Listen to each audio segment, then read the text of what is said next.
Oh my gosh, si Audris. She really surpassed every single thing na na-imagine namin na how great her performance should be. As in, like, kung ito yun, nandito siya. Kasi, una yung low notes sa simula, but especially yung sa dulo, yung, di ba yung belt niya dun sa dulo, sobrang, she gave it everything tonight. And I really appreciate that about Audris.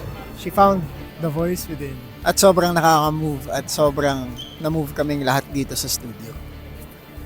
Tulad nga ng sabi ni Migs kanina, si Audris, yung pagka-power ng boses niya, rock. Pero, pinakita niya yung power ng pagiging vulnerable. May power pa rin yung boses niya, pero ito yung power na mas may emotion. So, wala ko masabing, grabe si Audris. Grabe. Yung makikita mo rin na yung range niya, hindi lang, parang puro power na power for power's sake. Parang, kaya rin niyang kumanta ng mga awitin na very emotional, pero it's a different kind of power.